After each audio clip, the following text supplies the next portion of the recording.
Good afternoon, everybody. My name is Manuel. Welcome back to another episode of the Inca. It's been a minute, but today we have Luke. Pleasure to have you on. We've been talking about this for quite a minute, and it's finally happening. So I'm excited to have you on it. Would you like a glass of water or anything? Yeah, sure. Let's do water. I'll get cheese on. Would you like tea? Actually, I've got a bit of tea right now. Oh yeah, what kind of teas do you have? Oh, got a little Timmy's. Was this yours? Yeah, it is. I'll let you You're just passing it I'll on. give you a sip or two. I don't want most of it though. I'll get you some water. So, bro, you were just explaining to me that bumblebee tattoo you got. What's that significance? Yeah, here I'll take off the hoodie Yeah, so they for can you. all see it.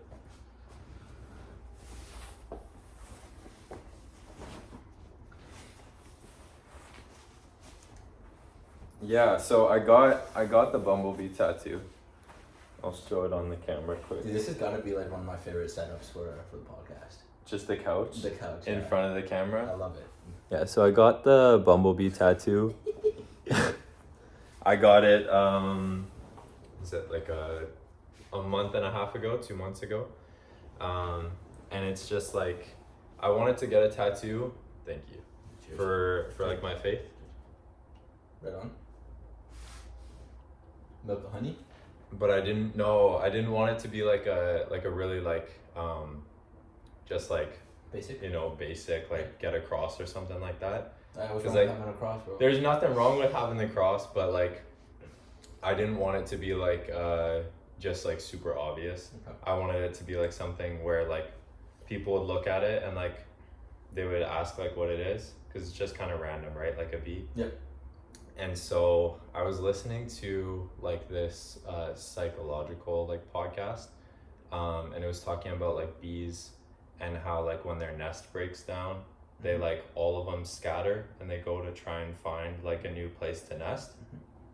And so like they'll all the bees will all go off and they'll fly like miles away to like try and find like a new place that's like suitable to build a nest, and then they all come back, they land on like their broken hive, and then they start doing like a dance.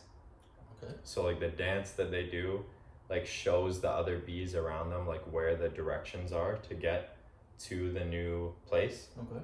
But they dance like the intensity or like how like into it they are like depends on how good the place was that they found. Okay. So if they go out and they found like a really crappy like little like The place, dots are starting to connect to my yeah, then they don't put as much effort into it. Mhm. But if they come back and they found something that's really great, then they like really put effort into it, and then pretty soon all the bees, like if they see this one bee putting a lot of effort in, they all follow it without even knowing. Mm. So these bees didn't go, they see this bee like going crazy, Mhm. and then they all leave and go find a new nest, and then they like drop everything to go there. Mhm.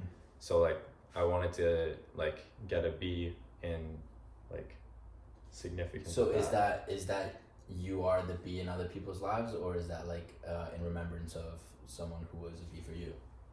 It's both. So like I want to be like those people who have been like that to me. So like my dad, and then like generationally, like his dad before him, like all these people have lived a life where like it's very evident how amazing what they've found is. Mm-hmm. And so it just like radiates into everyone around them.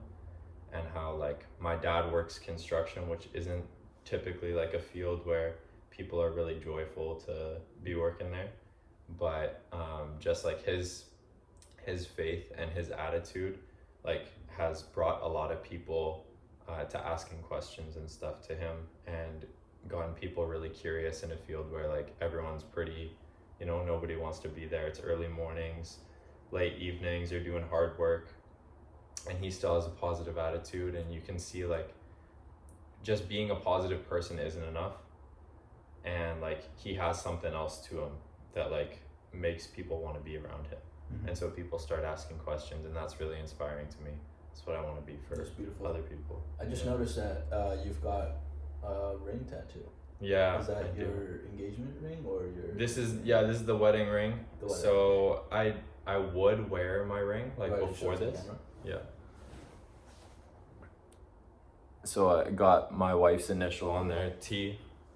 His wife, he says. Yeah. For context, So when I moved to Canada, I was about 5 or 6, way back in the day, back when I was a young buck, and I moved in with a family named the Buglings, and in this family, there's 5 kids. Is that right? Mm-hmm. There's 5 kids, and one of which is closest to age with me. Her name is Tiana, and so we grew up, and she ended up being like my sister, and I her brother, and all of a sudden Lou comes along, and now they're all grown up and they're married, and it's bizarre. And at their wedding, I had just undergone knee surgery, and this guy had crutches at the wedding. I had crutches at the wedding. Yeah. I had crutches at the wedding, and I was also heavily sedated and medicated, and I think I had a better time than anybody there, to be honest with you. I think so too. Yeah. I was having a great time.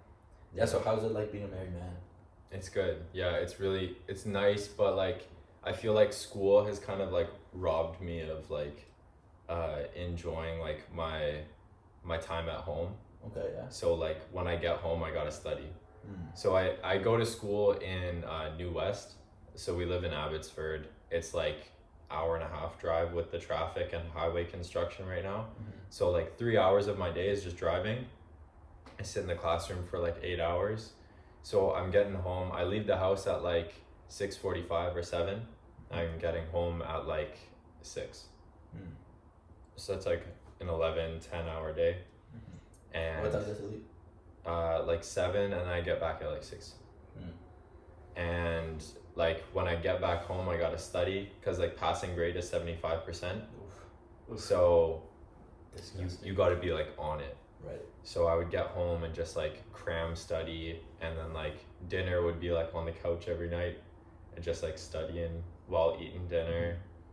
And like she'd be watching a movie, I'd be studying. Yeah, it's rough. So you don't really get to enjoy like the passive time you spend with Was this leading up to the marriage or after it, or both? No, like both. Okay. Yeah, so like leading up to it, right? Like I would go back to my own house. Mm-hmm. And like it was nice because like you could study, and you knew that you were like not hanging out with them anyways, so it wasn't like killing your vibe. But now like you come home and I'm like sitting on the couch with her, and it's supposed to be a nice time, but I gotta lock in and study.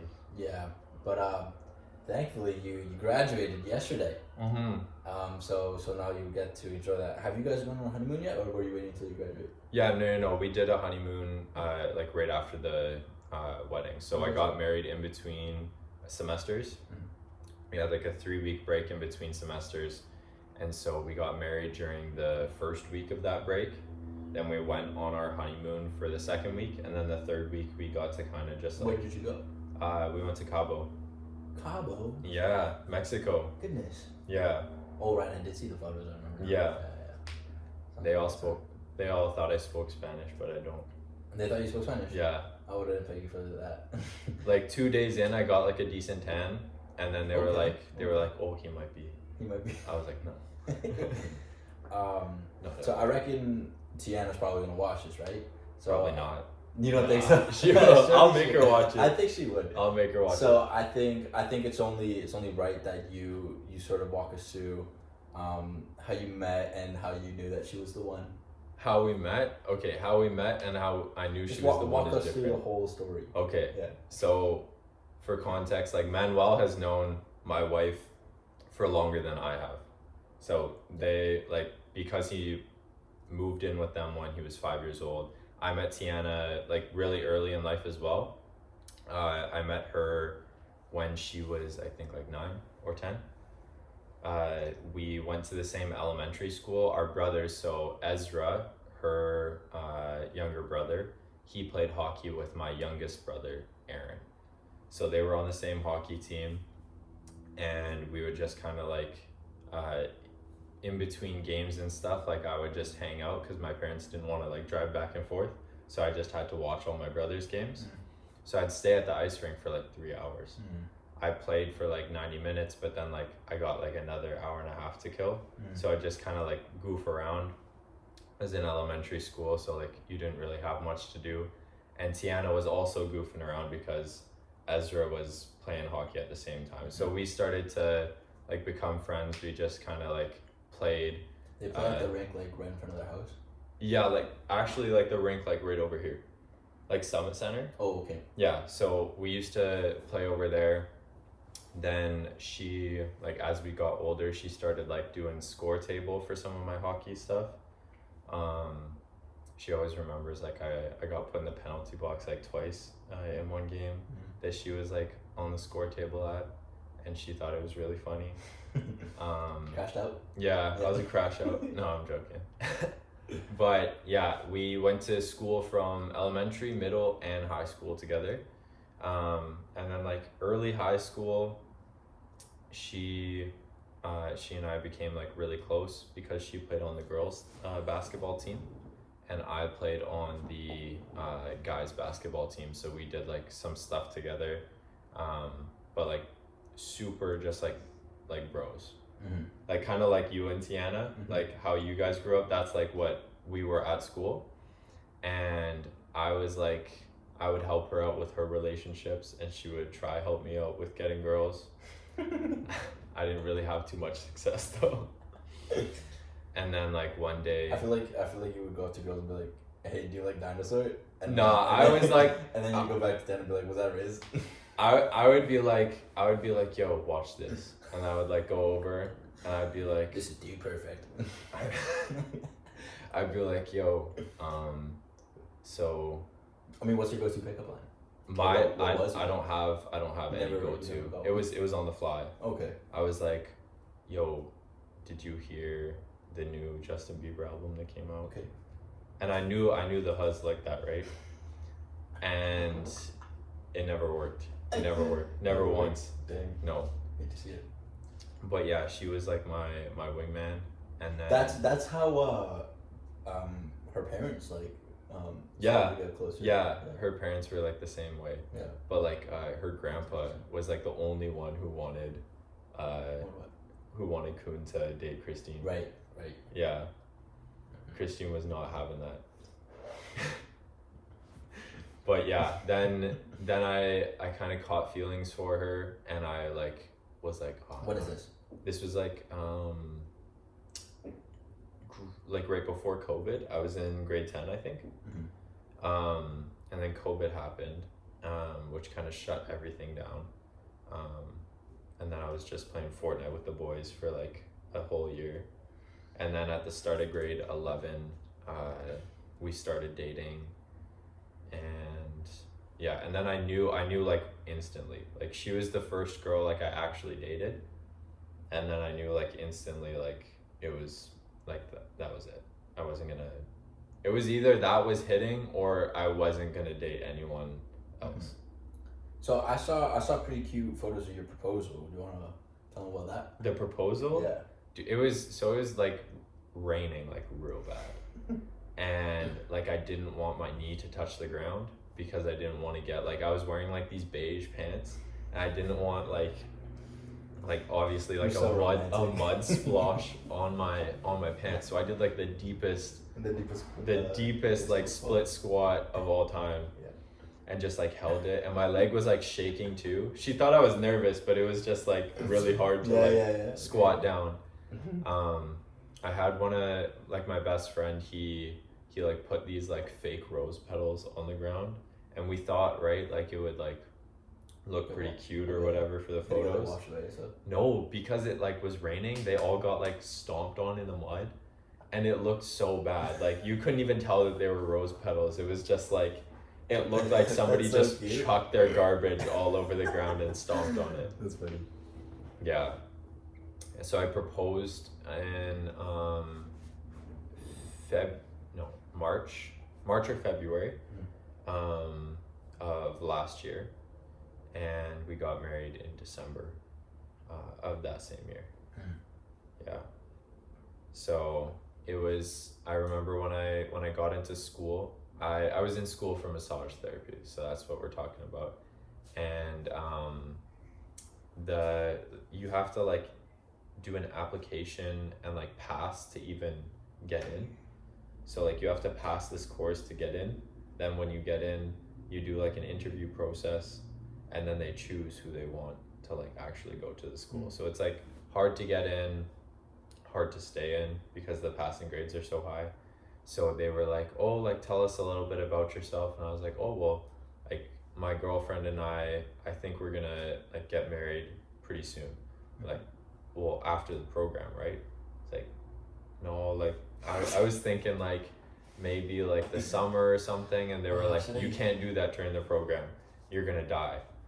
I was like, oh, sure, whatever. And so like, what was the thought process in wanting to do it then and not later? Then and not later. So for context, like by the time I got to massage school, we had been dating for 3.5 or like close to 4 years.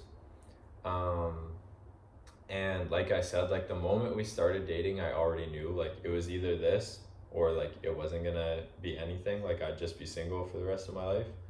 And so I knew I wanted to get married to her by the time we like had graduated high school. But obviously like getting married that young is not super like culturally accepted. Or here it is, surely. I guess like Dutch culture, like my culture, it is. Yeah. But like financially you can't do that. Yeah. Like it, you got shit to pay for and it's just too expensive. But I knew that that's what I wanted to do, and I knew that like if I did it during the massage program, it was going to be hard, but I wanted to get married before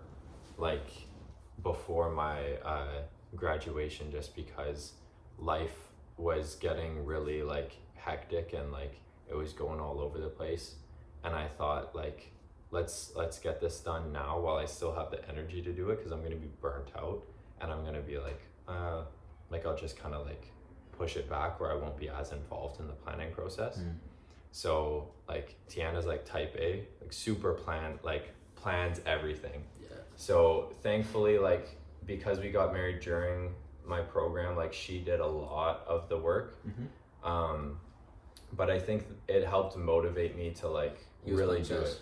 Yeah. It helped motivate me to like really get shit done, because I was like, I had that fire like under me to like, oh, you can't fail. Like you gotta like pass at school in order to do this. Like it was like if then. And yeah, that stress kind of helped, but it was like really hard, like super hard to like do school. And it sounds like it was a good test of your relationship to go through that. Yeah, that time. definitely a test. It's good. It's good. Love to hear it. I gotta say, I think one of my highlights from your wedding was Aaron's speech. His little brother. Aaron. Funny guy. Yeah, Aaron was like. Oh, you know what? Or maybe even Yalissa's speech, because she was she was a little. she had a great time. Yalissa's speech was something else. Always good. She genuinely. She just got proposed to as well, right? Yes. Yeah. So she and her he moves out here today. So her fiance lives in Toronto. He's gonna live with us. This is her older sister. Yeah. So he's gonna stay at our place for a bit, but then he's moving in with my parents. You hear about that? No, I have not. So my room is empty at my parents' house, right? Like I moved out. Now I'm living downstairs in the suite. Yeah. And so he's gonna move into my old bedroom at my parents' house. Oh, okay. Yeah. That's pretty sweet. Yeah. And then is Joshua gonna be there as well? No, like when they get married, then they gotta like find their own place. Oh, okay. But like for now, he's gonna Tiana beat her to the basement suite. Yeah, exactly. She was like, "Oh, when we get married, like we'll kick you guys out of the basement suite, right?" Like, oh. We're not just living here for a year and then just getting up and moving. Yeah. Fair. It's so expensive everywhere else, though. Yeah, tell me about it. So in terms of like your actual school, I've been wanting to hear about like things that you've learned. What was your favorite class you took? My favorite class was probably we had this one class called General Orthopedic Treatments. That's for feet, right? Orthopedics? So it's for like the whole body, like any injuries or damage to the structure of the body, and how it like moves up the chain. So we start at the feet and then we go up to the knee and then hip. So like the body works in a chain. Typically the feet are like where the source of things start, and then like everything else gets messed up. So when people think of like orthotics, like it's you could have orthotics because you have scoliosis. I have both. Yeah, you got both? I have both. Yeah, so they might give you orthotics to kind of adjust your feet, and then that will shift your hips, and then that will kind of work up the chain and try and solve issues there. I have a question. Yeah. I was told from a young age that I have scoliosis. I don't recall ever having an X-ray or not though, but I noticed that when I started working out like my back muscles a lot, like my pain like went away. Is that placebo or is that real? No, it's real. Yeah, like a lot of people, there's like two types of scoliosis. So there's like functional and then structural. Get a load of this guy. Exactly, right? Such a knowledgeable young man. Functional is like what I acquired functional scoliosis from driving. So like driving for an hour and a half, and you kind of like start to like lean a little bit. Yeah. So like I don't have any AC in my car, so I gotta like lean like towards the window to get like some air. Yeah. So I got like windows down. I'm like leaning over here like this, but then your spine kind of like is bending towards. Yeah, the I realized right? that I was telling you I was on a road trip just now. I realized like after like 3 hours, so only 3. This guy was doing it all the time. But I would drive with my with your arm up, right? And then I realized like it got so sore. I take it off and it still feels like it was like that. And so you could get scoliosis. So like you were born without it, and then because of the way you live, like a lot of truck drivers who are like that, they end up getting it. Once you develop functional scoliosis, can you like fix it? Can you undevelop it? Yeah, very easy to fix. It just takes some time. Like you're not going to solve it in one day. Going to the chiro and they like move it, that's not what fixes it. So the reason you have scoliosis is because like your muscles or tissue is really tightened on the one side. So it'll like your spine is like this. If we pull an elastic band on this side, it's going to bend it here like this. If we loosen that, so if you do like massage or if you do stretching or work out this side, the unaffected side, and kind of pull it back to neutral, then you're fine. So when you started working out and you felt like that back pain wasn't there anymore. Well, I experienced this not quite in the same way. My physio at the time told me that I was doing too much, which I was only working out like my chest and my shoulder, like the front side, and I was just neglecting my posterior chain. And so I noticed like even my posture would be like this. And so as soon as I started working my back, I noticed like I was swung back like instantly. So instead of being pulled like to the side, I started being pulled backwards.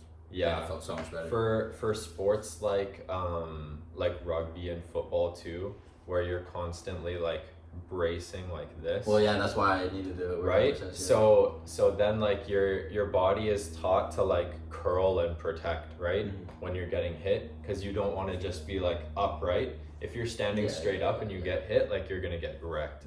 So your body was automatically going into this, and then like you don't really work out this. No, I'd wake up with terrible pain. You know what you should do? You should bug my sister about like this, because she has back problems, and she. Does she actually? I think Tiana said something. I was about talking. That, actually. Because she got in a car accident. And, And she doesn't really like work out too often, and so she just doesn't have like the muscular like stability. And I'm telling her, and I've been telling her for years. I was like, if you work out, like it'll get better. Trust me. She's like, no. I want it to be girly pop. Yeah. So that's what like my career is really good for, is like people who don't want to work out. Like everyone would go in and like lie on the table and get a massage and feel good and then get back up, and they're like, oh, if I could do that instead of working out, I'm gonna choose that. Like a lot of people would rather choose that than go to the gym, be sore, and it takes a lot of hard work. So like a lot of people come through the door and like they're not getting fixed as fast because they don't work out. But the people who work out and come in, it's like super quick. Like they can get better within like a month or two. I've noticed, and you'll be able to confirm if this is superstition or not, but in the times that I've like worked out and trained and been in competitive sport for like a long period of time, I notice that when I get injured like seriously or like little like bruises or cuts or what have you, or even sprains, I heal a lot quicker during that period than in other times where like I wouldn't really be as consistent, and then I get injured and then it'll be like a lot, like it'll take longer to heal. Is that real or? Yeah, so I think that has mostly to do with like your body's circulation. So when we're active, our body is like doing a full cycle, right? You're circulating like nutrients and then getting rid of waste. So like especially like for me it was ankle injuries. So I rolled my ankle a lot, like playing basketball. Right now, yeah, dude, this has never gone away. Oh, right? It's just always bruised. It will never go away. It looks like a good case of scooter ankle. Is that what that is? Yeah. Damn, dude, that is dude, it was so bad. How long ago was that? That was 3 years ago. Ooh, like look it's at that. Still that good thing and purple. Is like, but like it doesn't hurt or anything. Like it just looks bad. Yeah. But yeah, for me it was always like ankle rolls and stuff like that. So your ankle is like the furthest away from your hip, right? So if we talk about like blood flow from the heart, right? The further away you get from the heart, the longer it takes the blood flow to get there. Yeah. And then the circulation is worse. So a lot of people like they get like white fingertips. Oh, is that why arthritis starts in the hands? Yes. Oh, yeah. Okay. Yeah. Well, hands have most motion. Like arthritis has to do with like motion and wear and tear. So if you're getting arthritis in the hands, partially to do with lack of blood flow, but mostly to do with like how much you're using them. Right on.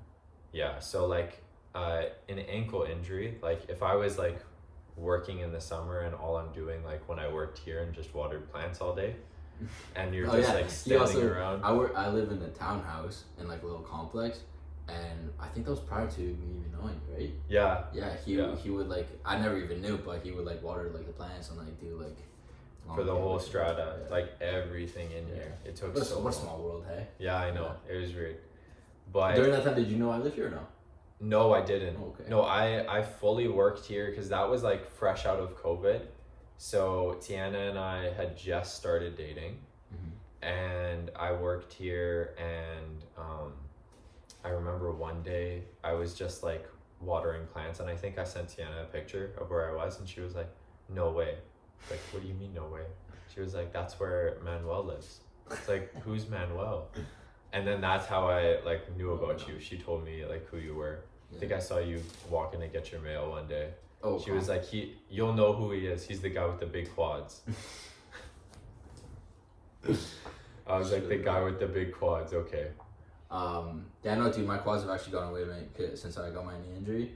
I haven't been squatting at all because I think my peak, I got it close to the 30-inch quads. I think I was rocking like maybe 28, 27 maybe. That's huge. Yeah, they got pretty big. Like I would have shorts and they'd rip. They'd rip? They'd rip. Like just because I just grew so quickly. Like you were rocking like biker shorts essentially? No, I would rip rugby shorts, like the thicker ones. Oh wow. Like just like ones that I grew up playing with, and then then one day I'd like be squatting or something or running and they just threw their ass there. Yeah. Straight up. Because dude, what was happening? I was working out my legs like 3 times a week, and I was eating like 200 grams of protein, and I wouldn't really hit upper body. Like I would just hit legs, and then I would run and sprint. Yeah, so yeah, my legs blew up. Yeah, no, but since the injury, like they're still like pretty big. Like you can sort of see like my pajamas, like they got some like good mass to them. But yeah, I've been running a lot more, so I'm definitely gonna develop some runner's legs. So yeah. But the nice thing about it is, I noticed that after the injury, when I could start like going to the gym though, after like 3 weeks of working on my legs, like it like blew up so fast, so quickly. Yeah. Is there something to do with like human anatomy that if you grow up working out a lot and then like for whatever reason you stop working out and then you go back to it, do you develop that muscle group faster than someone who like hasn't worked out previously? Yeah. You do? So like muscle memory? Yeah. Okay. So muscle memory, like you could think about it like playing a sport, right? Let's say you played basketball and like you played basketball from like age 5 to age 20, and then like you didn't touch a basketball until you were 40. Now you're 40, you've got kids and you're teaching your son or daughter how to shoot, and like you're gonna suck for like the first like couple like days, Mm-hmm. and then all of a sudden like it just comes back really quick. It's gonna be different than somebody who hadn't played basketball at all and is now same age, same situation trying to shoot. Mm-hmm. Like it's just gonna come back like way quicker, because like deep in your brain, those pathways, like those neural pathways that used to run like those circuits, Mm-hmm. like they start getting sparked up again. Mm-hmm. But if you never had those pathways to begin with, now you're building those pathways.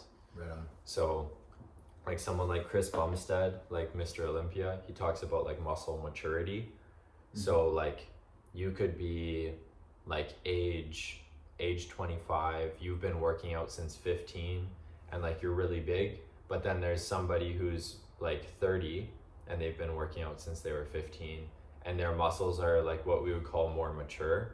So they've been through more cycles of like growth and then like density. So like muscle maturity, what he's talking about in like layman's terms is like muscle density. So you can build big muscles, but how dense and how like efficient those muscles That's are. so real. I've noticed like from being in contact sports, some people are just more dense than others. Yeah, 100%. Yeah, it's Dude, so real. Like I noticed like some big guys, they're like big and squishy. Yeah. And they're kind of like, you like to tackle them or be Yeah. tackled by them because it's like it hurts. Like there's like oomph to it, but it's Yeah. kind of like a big pillow. But Yeah. there's these other guys who are just like fire hydrants. It's always Yeah. like the people who grew up just like working or like doing something like active. So like for me, the Chilliwack guys, all those guys who work on the farm all day, like playing against them in high school, you run into them and it's like a brick wall. Yeah, they're dense. Yeah, It's like, what the heck? And they look the same as me. Mhm. So they're like pretty skinny guys, but then you run into them and it's just like, you can tell like there's a difference between me and there's like Yeah. you who's like just like built. I feel like that itself can be a little misleading because I also know like some people who aren't dense at all. They're quite light. But they're man, wiry. They're just like, they just know how to like go in quickly, tighten their body, and just they're not afraid to die, and they just hit you like death. yeah. I played against some Samoan a Samoan team in California and also in New Zealand, and man, they're not the biggest, but they're just dense and they just throw themselves like they're not afraid to die. Anyways, that was 32 minutes. I have a really busy day and I'm like way behind schedule. Oh yeah. So I gotta wrap this up, but it was a pleasure to do no this. problem. I'd love to set up another one in Part the two. future. So I'm yeah. gonna start my own podcast and we'll get you on there. Oh hell yeah! I would love that. Cheers. All right. Bye bye.